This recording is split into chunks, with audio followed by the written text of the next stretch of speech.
7.3 Citi FM. Relevant radio, always.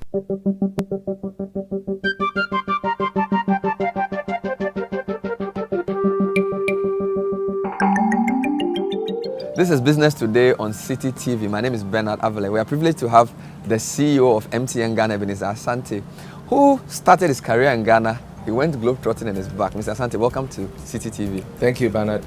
Great to have you. So you are finally back. Where else did you go when you left Ghana for your management? Well, I spent almost 2 years in Rwanda, based in Kigali. And I must say it was 2 exciting years. Yes. So having come back to Ghana, what's the state of the telco industry?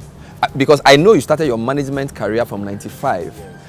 If you think about where telecommunication was in 95 and 2016 today, how has the sector changed? The sector has changed remarkably. And if you recall, the industry was mainly around voice. I remember when I joined MTN, more than 90% of our revenue was coming from voice. Okay. And almost all the customers that joined the service was mainly for a voice service, an ability to click that green button and connect to somebody else. So the whole industry was driven by connectivity as the main reason why customers were coming on board. Then in 2009, we entered into the 3G fray. 3G started initially, it was as if it was not going to take off. It took almost 3 years for 3G to really make a dent. But once that happened, 3G became unstoppable. So today, if you look at a typical business, telco business in Ghana, you will not be surprised to find close to 50% of their revenue coming from non-voice. And along the line, mobile money also came on board. So I must say that now we are in the era of mobile money. But if you look at the trajectory from voice to 3G to mobile money, and with the acquisition of 4G license that we recently acquired, the future is all around digital. Wow. So when we talk about digital, it's around lifestyle, it's around enablement, it's around facilitating people to do what they typically would do, but much better, efficiently, and speedily. To facilitate business to do what they would do, but much better, efficiently, and speedily. And most importantly, also make sure that everything we do has global context. So the bit about digital is that the whole world is at your beck and call. That is the beauty of digital. So and that's what now the future. You are in many more facets of our lives. Formerly, you were just helping us talk to each other. Now you are helping us text, watch things, helping us run companies, helping us plan systems, even our urban planning. Who knows where this is going? It's almost as if nobody can tell what a telco in 95 was and what it will be in 2025. Well, you are right, but the good thing is, though we are in every facet of your life, but we are not too intrusive, which is very, very good. So we are only there to help you lead your life, to help you socialize better, to help you entertain better, to help you do business much better. But into the future, and that's why I was talking about digital, the whole world is around digital, and the whole world is around what we call the quad play. So media, like you have, telecommunication, TV, gadgets, and items would all converge in one space, and that is the digital space. Wow. So what we are doing here, what you do at MTN, what Google does, what Apple does, may eventually merge. And even what you do for radio and TV will all converge. Wow. And they would also converge in a way that will link back to your own life, such that a time will come when you forget to put off your air conditioner at home, you can do so on your phone. A time will come when you forgot to even shut your doors, you can lock them remotely. A time will come when you don't need the security guard to open the gate and close. when you are able to monitor anything and everything going on around you that you consider to be very important from your phone, that you'll be able to track anything, whether your child at school, whether some precious asset you have, irrespective of where it is. So long as you can connect it and you have network coverage, whether 3G or 4G, you would be able to monitor and track. And that is the future. So it's a future of convergence. It's a future of unlimited possibilities, because all these are going to interact. And once they interact, they would also unleash, we believe, a greater economic development, because economics are all driven by speed and efficiency. So when people can do work much faster, then their productivity levels are also higher.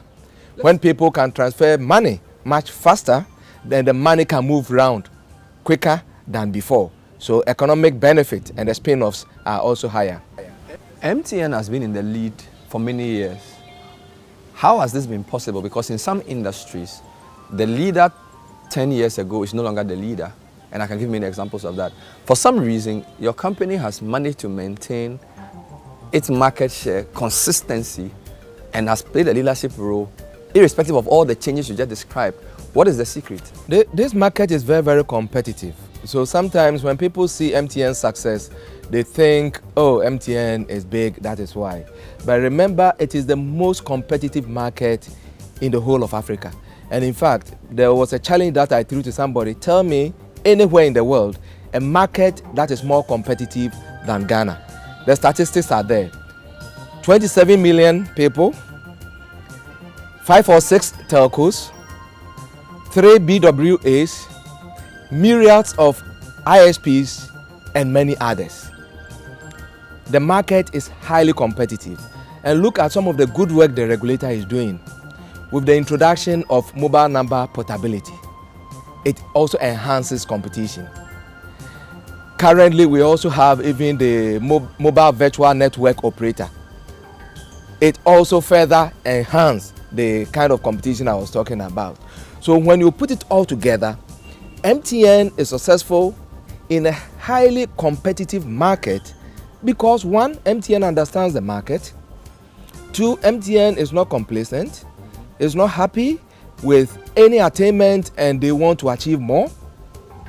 And four, MTN somehow is able to connect to the people and the customers and consumers perhaps much better than the average industry player may be able to do. So this will be some of the reasons behind MTN's success. And go back to the team at MTN, you'll find one of the most inspiring, the most motivated, the greatest innovators available in this country, all congregated at MTN. And people are there to make a difference. And we are happy when at the end of the day, what we do at MTN does not only deliver financial results, but also connect and impact on live 500 kilometers from here.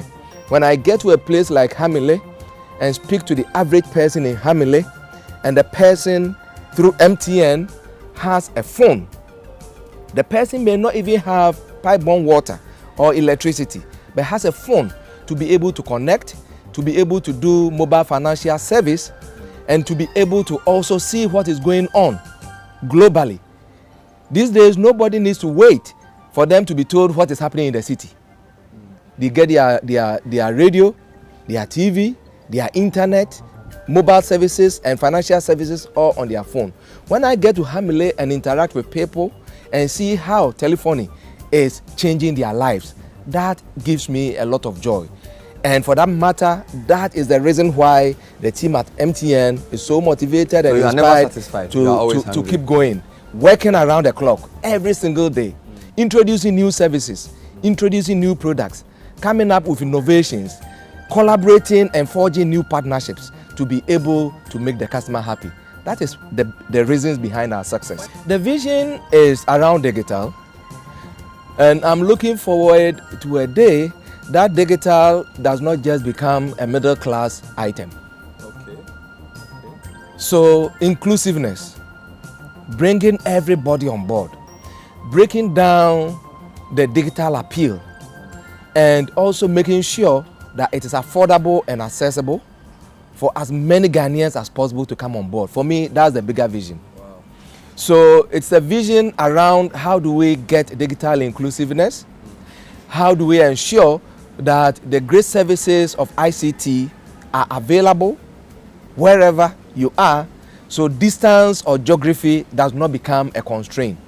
Even economic means should not become a constraint, because we must be able to provide digital services that can meet every pocket. That is what the future is about. The future is also around growing great ICT innovators, ICT leaders in this industry. And I'm looking forward to having a champion of content in this country that can match up with anyone globally. Just yesterday, I had a discussion with the Parliamentary Select Committee on Communication, and that is the kind of future I shared with them. I am looking forward to a country that is not only net consumers of ICT, but also suppliers of ICT innovation. And when you talk about the creators of Twitters and Facebook, etc., a time will come that you can also have a Ghanaian content in there. Wow. That is the future we are. Ebenezer Asante is the CEO of MTN. We wish you well. Thank you. Good luck in your new job.